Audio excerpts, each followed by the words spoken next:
بسم اللہ الرحمن الرحیم وبہ نستعین وصلی اللہ علی محمد وآلہ طیبین الطاہرین۔ خط و کتابت ایک اہم موضوع ہے اور اس کا آفاقی معیار فقط اردو زبان ہی سے مخصوص نہیں ہے، بلکہ ہر زبان میں ادب کے اعتبار سے ہر زبان میں اس کو ایک بہترین سرمایہ سمجھا جاتا ہے۔ خط و کتابت کا حسن و جمال اور خوبصورتی اس کے اختصار میں ہے، لیکن اختصار کا مطلب یہ نہیں ہے کہ اس کا مفہوم کسی کی سمجھ میں نہ آئے، بلکہ کامل ابلاغ، مکمل طریقے سے اپنی بات کو پہنچانا اس کا اپنا پہلا فریضہ ہے۔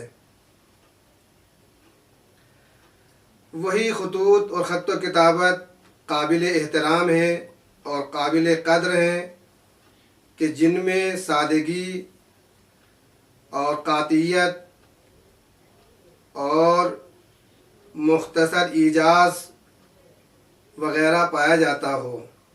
خط و کتابت اور مراسلت اس کو اسلام میں اور تاریخ اسلام میں کافی اہمیت دی گئی ہے۔ مقبول اور پسندیدہ خطوط وہی ہیں کہ جس میں تہذیب و تمدن اور کردار کو تحریر کیا گیا ہے۔ اردو ادب میں اگر دیکھا جائے تو نظم میں جب تک میر انیس و دبیر کے مرثیوں کو شامل نہ کر لیا جائے تو اردو ادب کے جوہر نظر نہیں آتے۔ اسی طریقے سے نثر میں اسد اللہ غالب، الطاف حسین حالی اور سر سید کے خطوط، علامہ اقبال کے خطوط اور ابوالکلام آزاد کے خطوط کو جب تک شامل نہ کر لیا جائے تو اردو ادب کے نثری جوہر سامنے نہیں آتے۔ لیکن یہ تمام خطوط اردو ادب کے نظر ہو جاتے ہیں، اس کے علاوہ ان سے کوئی فائدہ نہیں پہنچتا ہے۔ یا دوسری زبانوں میں جس طریقے سے جواہر لال نہرو نے قید میں رہ کر جو خطوط اپنی بیٹی اندرا گاندھی کے نام لکھے ہیں، وہ بھی اپنی زبان کے اعتبار سے خطوط کا ایک بہترین سرمایہ ہے۔ لیکن ان خطوط کے علاوہ جو امام حسین علیہ السلام نے یا ائمہ علیہ السلام نے یا رسول اسلام صلی اللہ علیہ وآلہ وسلم نے جو خطوط تحریر فرمائے ہیں، وہ قوم و ملت کا ایک بہترین سرمایہ ہے، جس میں دین اسلام کی ترویج کی گئی ہے، الوہیت اور وحدانیت کو بیان کیا گیا ہے۔ حضرت امام حسین علیہ السلام نے جو خط و کتابت آپ نے کی ہے، وہ انسانوں کے لیے ایک بہترین سرمایہ ہے، جس میں آپ نے اخلاق، کردار اور بہت سی خوبیاں بیان فرمائی ہیں۔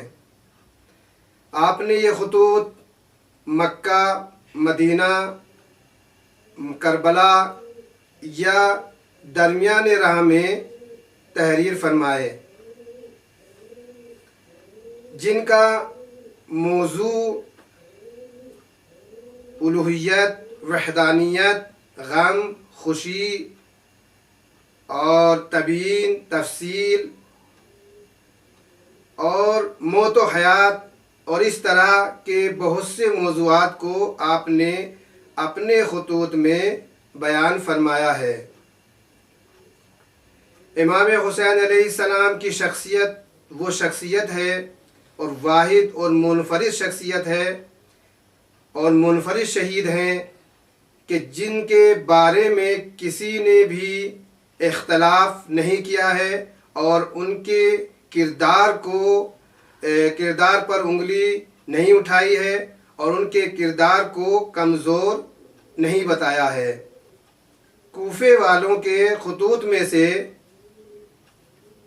بعض خطوط وہ ہیں کہ جو یزید کے تخت سلطنت پر بیٹھنے کے بعد جو لوگ یزید کے مخالف تھے انہوں نے امام حسین علیہ السلام کی طرف بھیجے، جن میں بھیجنے والے جو زیادہ مشہور ہیں وہ سلمان بن سرد خزائی، حبیب بن مظاہر، رفاع بن شداد اور دیگر افراد بھی شامل ہیں کہ جنہوں نے امام حسین علیہ السلام کو خط ارسال فرمائے۔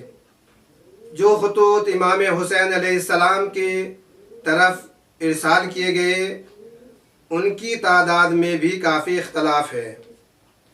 مثلا الفتوح نامی کتاب میں ابن عاصم کوفی نے ان کی تعداد 150 تحریر فرمائی ہے، اور طبری نے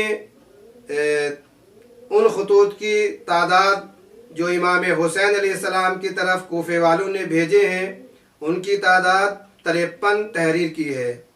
اسی طریقے سے بلازری نے 50 عدد خط تحریر کیے ہیں کہ جو امام حسین علیہ السلام کی طرف کوفے والوں نے بھیجے۔ لحوف اور آیان الشیعہ میں ان خطوط کی تعداد 12,000 تحریر کی ہے، لیکن یہ 12,000 خطوط اس طریقے سے ہیں کہ جن پر ایک ایک خط میں کئی افراد کے دستخط کیے گئے ہیں۔ اگرچہ شیخ عباس قمی نے ان کو 12,000 شمار کیا ہے، لیکن وہ 12,000 خط نہیں ہیں، بلکہ ایک ایک خط میں کئی لوگوں نے دستخط کیے ہیں۔ اس اعتبار سے خط لکھنے والوں کی تعداد 12,000 ہوتی ہے، نہ کہ خطوط کی تعداد 12,000 ہے۔ وصلی اللہ علی محمد وآل محمد۔